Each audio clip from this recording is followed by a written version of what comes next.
A paz do Senhor, meus irmãos, aqui é o professor Tiago Nascimento. Estamos chegando para mais uma pré-aula do nosso segmento Mádio EBD. Nesse trimestre estamos abordando aqui a escatologia, com esta lição aqui, cujo tema é Jesus Cristo voltará. E neste domingo nós estamos chegando aqui à lição de número 11. Esse trimestre, então, já está quase no final e nós vamos ter aqui o prazer, nos próximos minutos, de trazer aqui alguns insights, algumas dicas e passar com os irmãos aqui esse conteúdo, então, desta lição de número 11, que trata a respeito do julgamento final, novos céus e nova terra. Lembrando aqui, a nossa revista faz menção, nesse próximo domingo, dia 12, é celebrado nacionalmente, o Dia da Bíblia. E a nossa IEADIO está organizando, então, no próximo domingo, a primeira caminhada pelo Dia da Bíblia. Vai ser no domingo, dia 12 de dezembro, a partir da 1h30, com concentração ali no Templo Sede. Estacionamento do Templo Sede a partir das 13h30. Então você pode convidar aí os jovens da sua congregação para também estar fazendo parte então desta grande caminhada aqui que marca o Dia da Bíblia em nossa cidade. E antes de nós entrarmos aqui no assunto da lição, eu gostaria também de convidar você que ainda não é inscrito no canal aqui da IEADIO TV, que você se inscreva e também curte os nossos vídeos, compartilhe para que este conteúdo chegue ao maior número possível de pessoas. Amém? Contamos aí com a sua colaboração.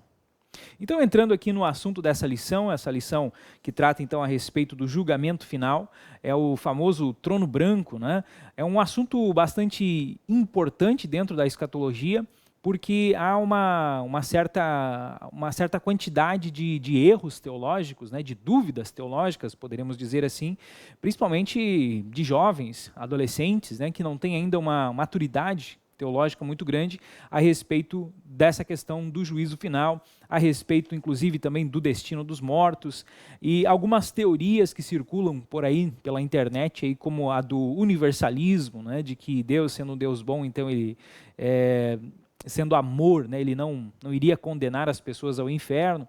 Por outro lado também, outras doutrinas que falam a respeito do aniquilacionismo da alma, então que este inferno não poderia ser eterno, mas que a morte eterna então seria o fim da existência da alma. Então são tudo teorias que rondam esse assunto aqui a respeito do juízo, a respeito do julgamento final.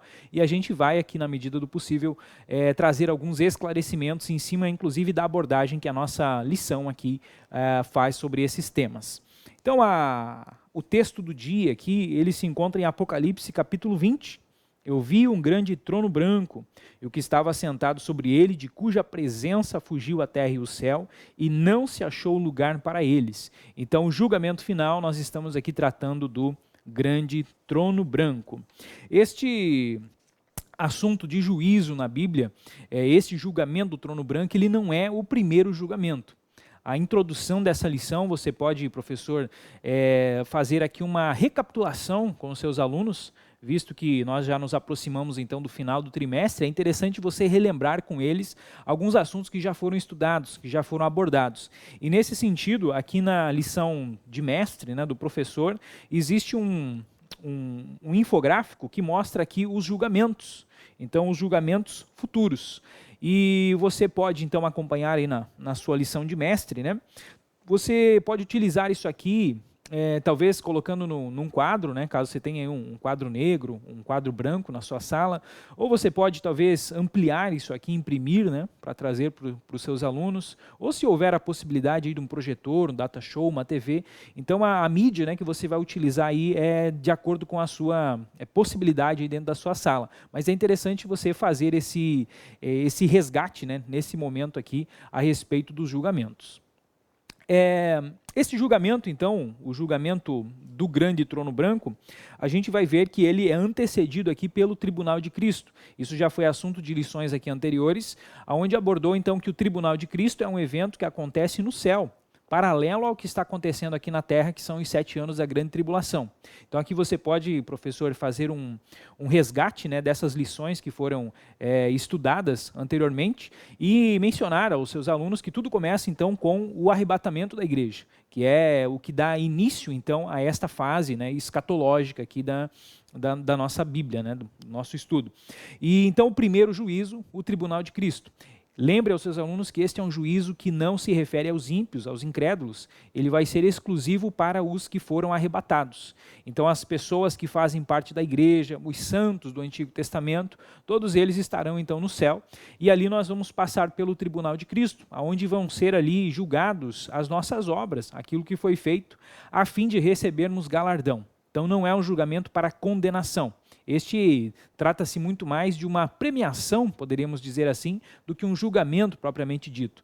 Então é julgamento porque vão ser pesadas as obras, né? Vão, como a Bíblia menciona, vão passar como que pelo fogo, mas seria talvez mais um sentido assim de premiação, né? De premiar o trabalho que cada um fez aqui nesta terra. O segundo julgamento, ele acontece antes da entrada do milênio. Então isso já foi visto aqui em lições anteriores. A batalha do Armagedon acontece, aí é a volta de fato de Jesus, né? Depois do arrebatamento da igreja, depois dos 7 anos da grande tribulação. Então quando Jesus volta, aí vai haver este julgamento, que é o julgamento lá onde vai ser separado então as ovelhas dos bodes, né? Então aqui Jesus vai julgar quais nações vão entrar no milênio e quais nações não entrarão no milênio. E também já foi mencionado em lições anteriores que o reino milenial de Cristo vai ser um reino onde vai predominar toda a questão da justiça divina. Então Cristo vai ser um governo extremamente justo, né? Onde as pessoas então também serão punidas, né? Também serão julgadas. A Bíblia faz menção dessa era, né? Desse milênio como 1000 anos onde paz e justiça haverá. Então, havendo justiça, ali já está imbuído nessa questão de julgamento. E o terceiro julgamento, então, é o julgamento de Satanás, os ímpios, os céus e a terra. E este julgamento, esse terceiro julgamento, ele antecede, então, a entrada no estado eterno. Então, o perfeito estado eterno, que também vai ser estudado aqui, né, posteriormente, futuramente. Então, é interessante você utilizar esse gráfico, né, esse infográfico, para você já ir fazendo esse resgate. Então você pode talvez aqui interagir com seus alunos, né, pedir para que eles expliquem alguns pontos dessas lições que já foram abordadas, e é uma ótima forma então até de você como professor avaliar, né, analisar se o conteúdo que foi passado nas lições anteriores ele foi de fato bem absorvido aí pelos seus alunos. Então entrando aqui no primeiro tópico, a respeito do julgamento final, quem será o juiz desse julgamento final? O primeiro subtópico traz Cristo, né, como presidente do tribunal. E há aqui uma série de pessoas, muitas vezes, que colocam que Jesus ele é um Deus de amor, né? Jesus é paz e amor, aquela velha frase, né, aquele velho adágio, né, da paz e amor. E de fato Jesus é. A Bíblia menciona que Jesus ele é um nosso advogado. Então na presente era Jesus está como um advogado. Mas aqui, a partir desses eventos escatológicos que começam a acontecer, então Jesus começa a mudar de figura. Então ele não é mais agora um advogado, mas ele é um juiz. E a nossa lição aqui vai fazer menção de que as qualificações de Jesus Cristo dão-se por sua obediência e humilhação voluntária. Ele esvaziou-se de todo o privilégio da divindade, assumindo a forma humana, fazendo-se semelhante aos homens. E em decorrência da sua submissão ao Pai, isso está lá em Filipenses 2:7, Jesus foi exaltado soberanamente e restituído à sua posição apropriada.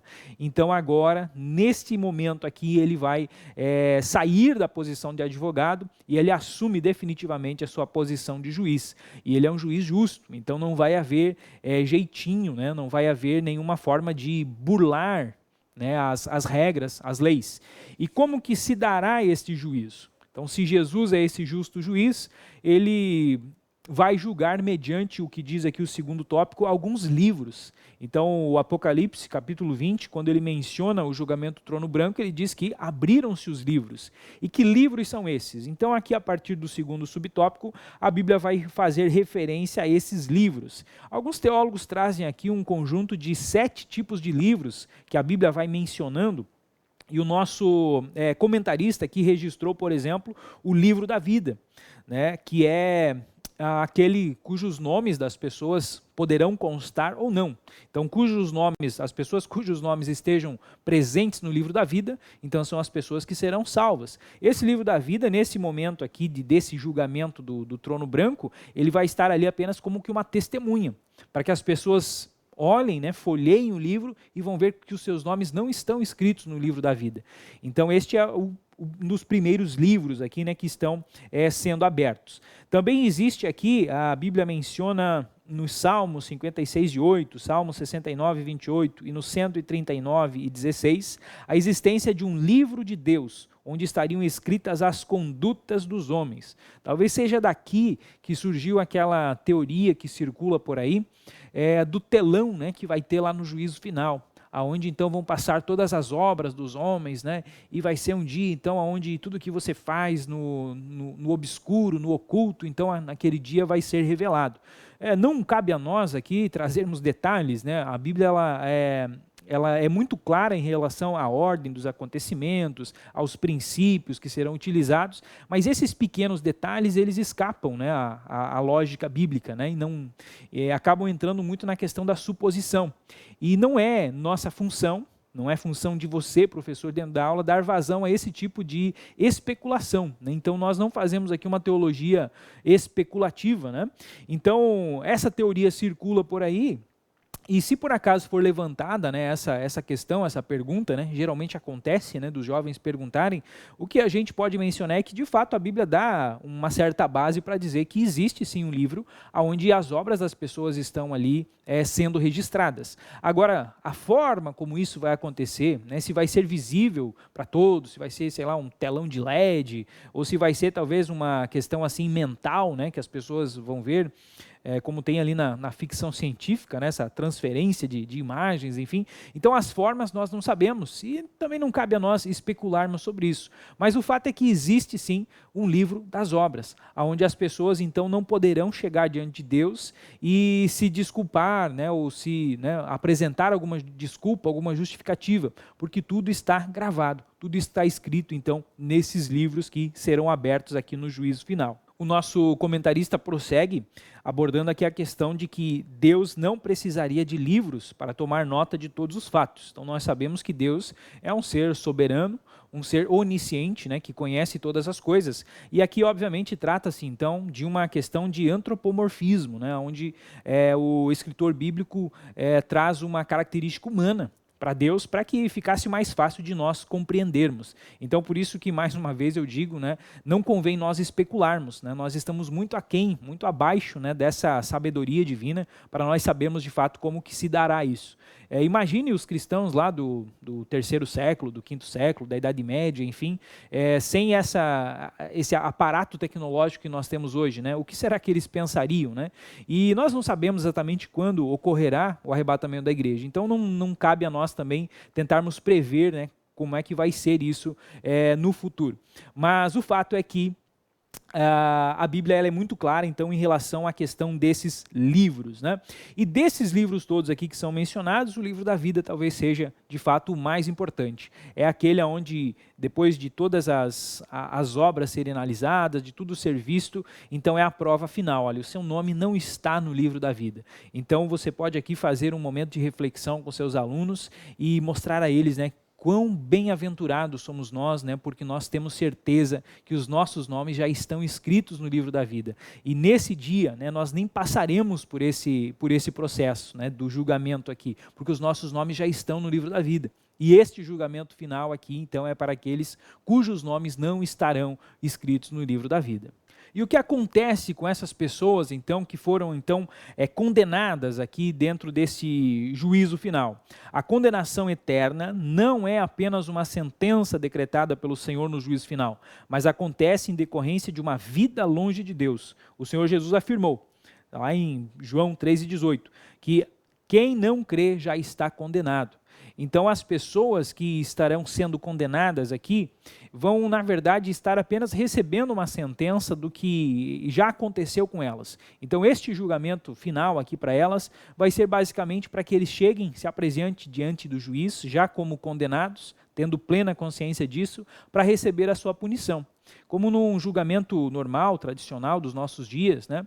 Uma pessoa que ela é pega, por exemplo, cometendo um assassinato, ela é pega, como se diz, em flagrante, então não tem o que ela se justificar perante a justiça, perante a lei. Trata-se apenas então de ela ir até o juiz, fazer o julgamento, para que o juiz decida qual vai ser a pena dela, né? Quantos anos de prisão ela vai receber de punição, mas não há uma escapatória. Então, dentro do juízo final, essas pessoas então que estão aqui sendo condenadas, acontece da mesma forma. Então, elas estão inesculpáveis diante de Deus, porque elas já rejeitaram. Então, elas rejeitaram o perdão divino. Então, hoje é ainda tempo aceitável.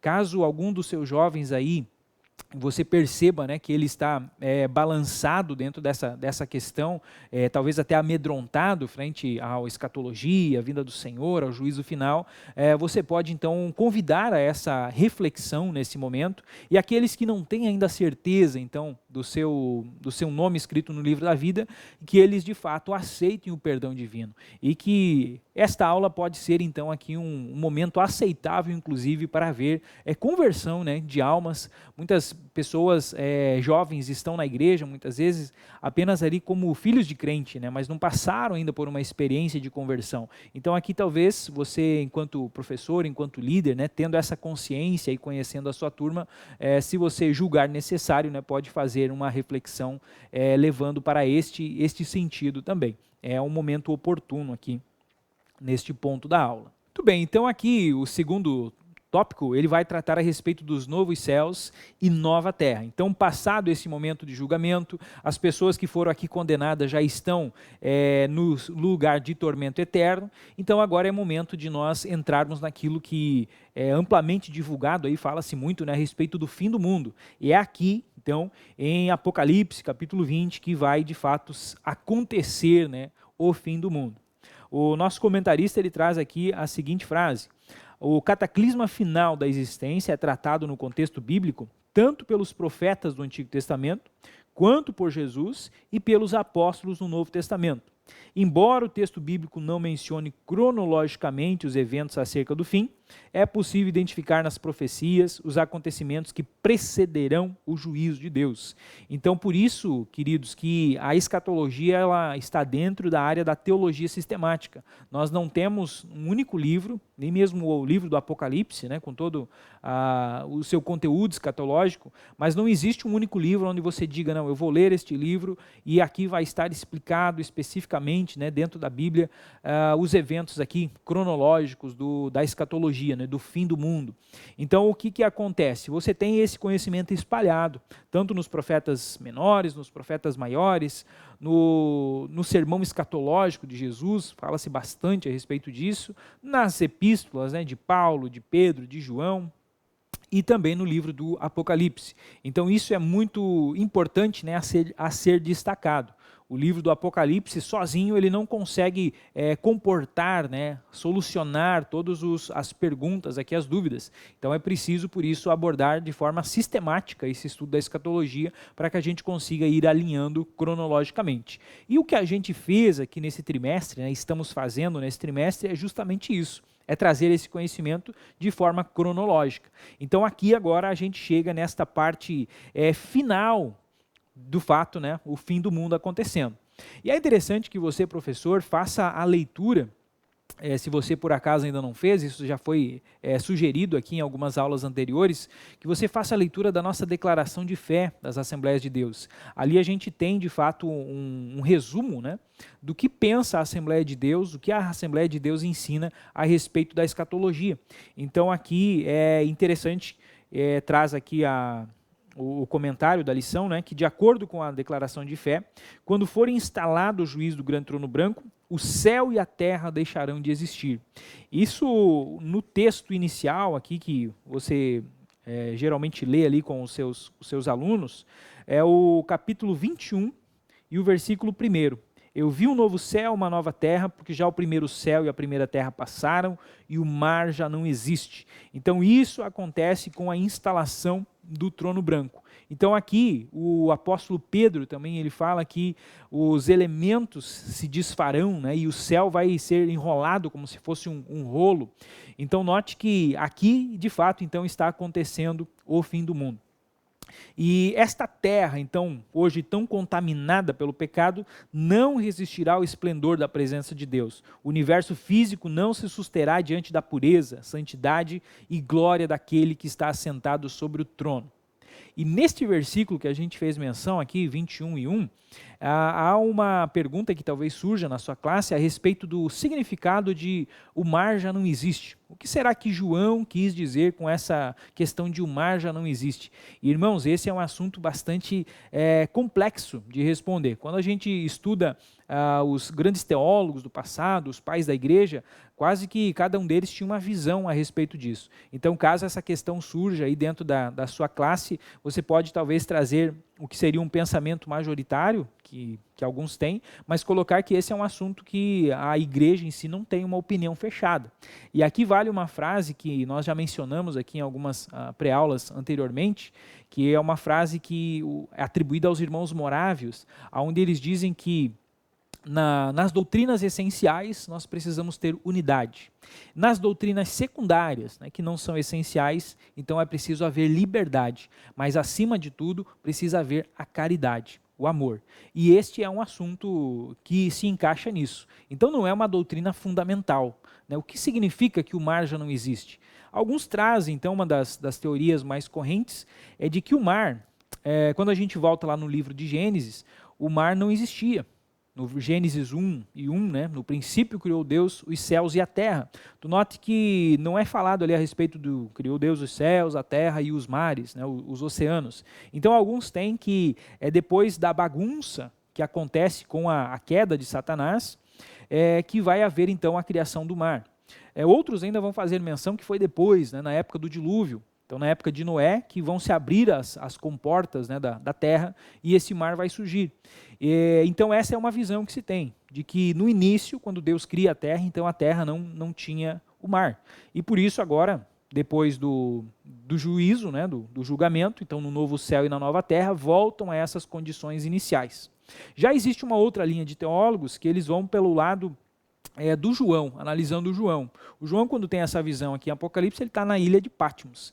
E ali para ele o mar representa o quê? Representa as grades. Ele está preso nessa ilha, mas é uma prisão sem muros, né? Uma prisão sem grades. E a grade que seria para ele, então, é o mar, que circunda essa pequena ilha, que impede que ele volte, então, para o continente, né? Para a cidade de Éfeso, que a tradição diz que ele pastoreava nessa época, né? Então o mar representa para ele ali algo que o prende, algo que separa ele das pessoas que ele ama. Então, nesse sentido, a gente pode ir por essa linha também teológica, né, mais simbólica. Então, quando João diz que o mar já não existe, ele está querendo dizer que acabou, né, essa divisão, essa separação. Então, a terra vai voltar a ter a união, a unidade, né? Cristo vai restaurar ali nele todas as coisas. E uma terceira alternativa, uma terceira hipótese, conversando um pouco com a questão científica, os seus alunos provavelmente estão bem ambientados com essa questão, é a famosa Pangeia, que é um determinado momento que a ciência explica onde os continentes estavam todos juntos, todos unificados, e que depois, com o passar do tempo, né, milhares de anos se passaram, eles vão se separando. E que os mares, então, vão surgindo nessas fissuras, né, nessas separações entre os continentes. Então, talvez aqui João estivesse fazendo menção a isso, ao momento onde a própria ciência hoje diz que os continentes vão voltar de novo, né, eles continuam se movendo, e isso justifica, por exemplo, a existência dos terremotos, né? Então, esses continentes vão futuramente estar novamente juntos, né, numa nova Pangeia. Caso seja isso, né, também é uma hipótese interessante. Mas o fato é que não há consenso a respeito disso. Então, caso essa questão não surja na sua aula, né, eu até recomendo que nem se dê muita ênfase nisso, porque às vezes tu acaba perdendo aqui um tempo precioso, né, com uma questão que acaba não trazendo assim, um proveito, né, muito, muito importante. Mas, caso essa questão surja, então você já está então, preparado aqui, né, para falar um pouco, né, a respeito dessas possibilidades. Mas eu ressalto, né, voltar a essa questão, né, não é uma questão primordial, fundamental, então é preciso haver aqui liberdade, né, nas diferentes interpretações, desde que elas não se choquem, né, com a palavra de Deus. Além de novos céus e nova terra, este juízo final, ele também inaugura aqui a Nova Jerusalém. Então a Nova Jerusalém, que ela já existe no céu, como o livro de Gálatas 4:26, Filipenses 3:20, então eles mencionam que essa Nova Jerusalém já existia no céu. É a cidade que Abraão anelou, cujo arquiteto e edificador é Deus. Deus prometeu que habitaria com os homens e eles seriam o povo de Deus e o Pai Celeste estaria com eles. Então esta nova Jerusalém, ela vai descer do céu, né? E ela estará aqui então. O João faz um belo relato aqui no Apocalipse 21 a respeito da constituição dessa nova Jerusalém, do seu formato, do seu tamanho. Então aqui mais uma vez é um assunto que há uma certa divergência. Alguns entendem essa nova Jerusalém como uma cidade de fato literal, que descerá do céu e estará aqui, e já outros teólogos entendem ela como uma analogia, um simbolismo para representar a presença santa de Deus, né? Deus habitando aqui nesse novo céu, nessa nova terra. Então também é um assunto que não há um ponto fechado aqui a respeito disso, mas o fato é que ambas as opções são válidas, né? E nas cartas endereçadas às 7 igrejas da Ásia, o Senhor Jesus faz menção a várias recompensas que existirão nessa nova Jerusalém. Entre essas recompensas está, então, se alimentar da árvore da vida, cujo fruto, então, gera saúde, né, alegria, paz para todas as pessoas. E também é dessa nova Jerusalém, do trono de Deus, que sai o rio da vida. O profeta Ezequiel vai fazer menção, né, desse rio, dessa visão que ele tem. Então esse rio também parte aqui da nova Jerusalém. Então é um conceito teológico importante também aqui que está imbuído dentro dessa questão do juízo final, porque essa nova Jerusalém então acontece durante esse período aqui do julgamento do trono branco. E a terceira parte da nossa lição, ela é voltada aqui então para a apologética. Então aqui o nosso comentarista ele vai abordar duas doutrinas aqui que são consideradas, eu diria que quase que heresias, né? Talvez sejam de fato heresias e não apenas erros teológicos. Então não é uma questão assim onde possa, nesse caso, haver uma liberdade, né? Eu aceito isso, você pode pensar diferente, discordar.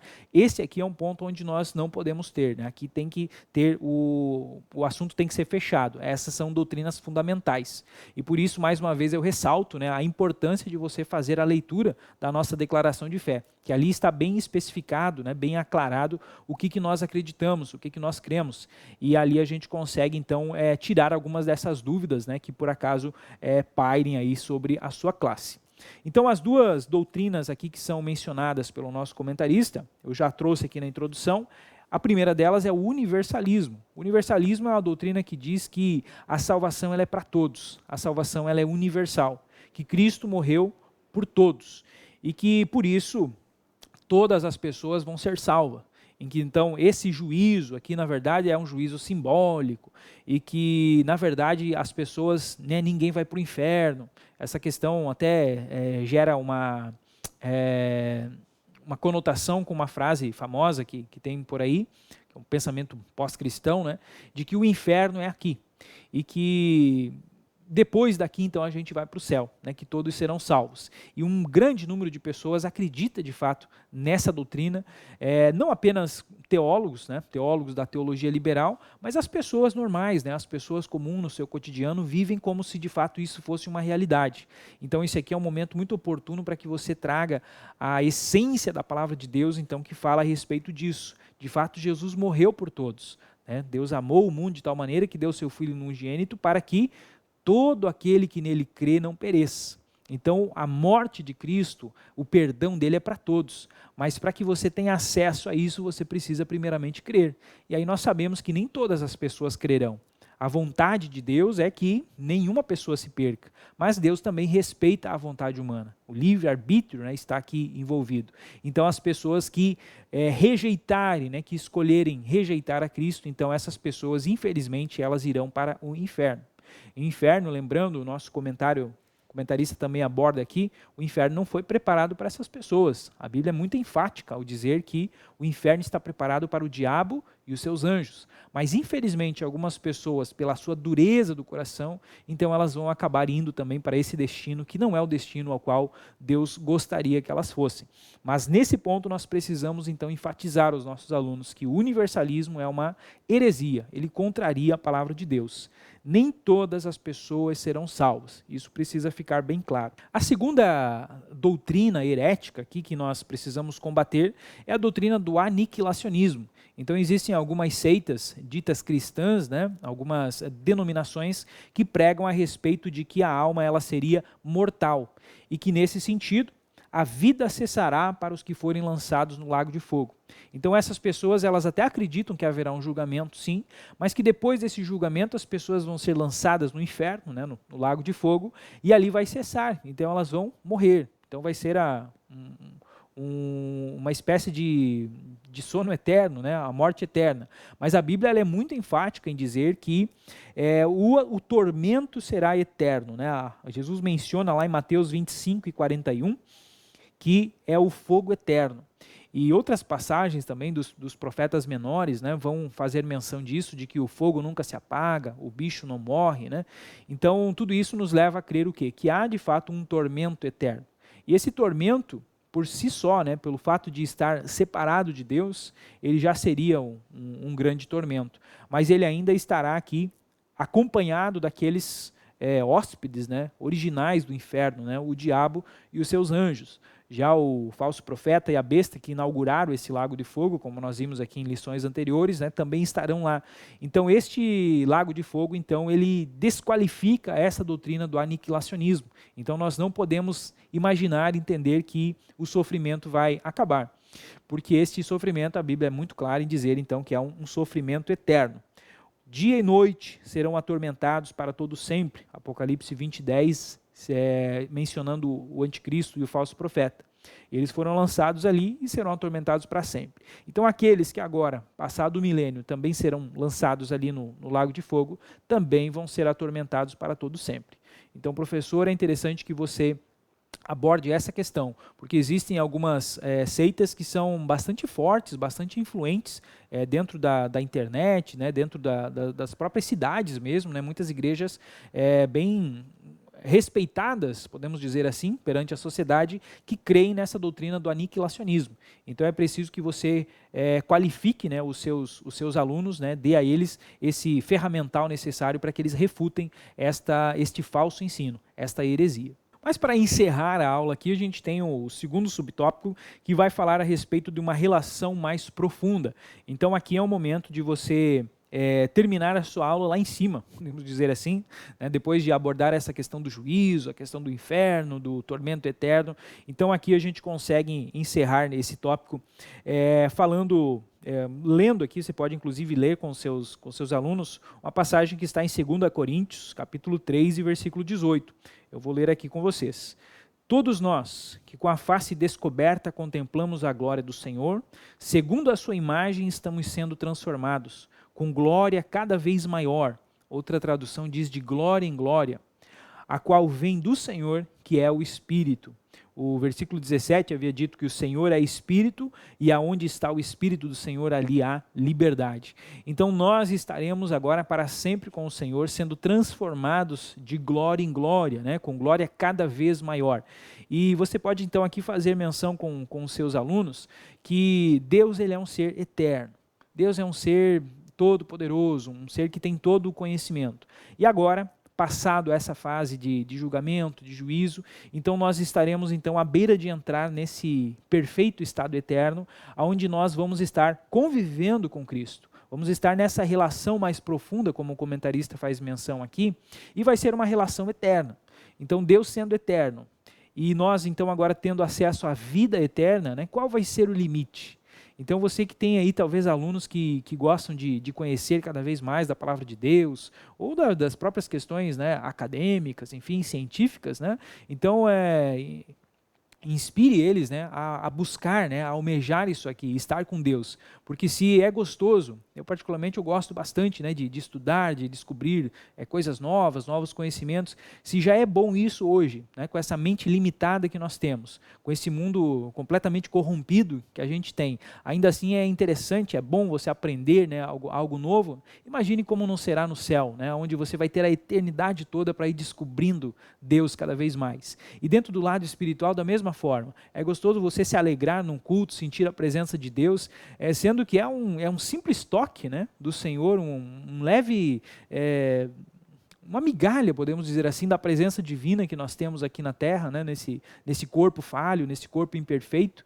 Então imagine o que será glorioso, né, estar na presença de Deus o tempo todo, né, e indo cada vez mais se aprofundando nesta relação com Cristo. Então isso aqui vai ser muito glorioso. E você pode então fazer esta leitura aqui no final da sua aula, para que os seus alunos saiam dessa aula inspirados, né, e querendo, né, estar com Cristo, né, e estar com Deus. E aí, com certeza, eles vão ser instrumentos também para levar outras pessoas, as pessoas que eles amam, as pessoas do seu convívio.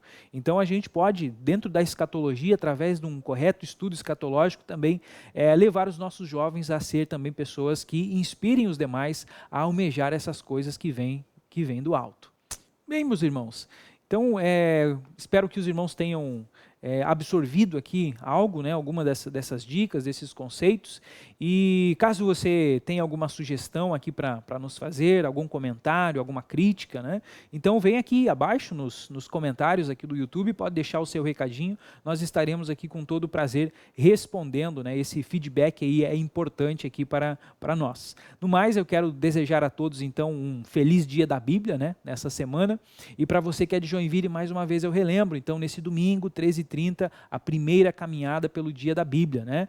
Todos ali no pátio, no estacionamento da nossa IADIO, né? Para juntos nós caminharmos ali e levarmos, né, a palavra de Deus, né? Porque isso é o que de fato vai nos garantir a vida eterna. Amém, meus irmãos? Que Deus abençoe e até uma próxima aula.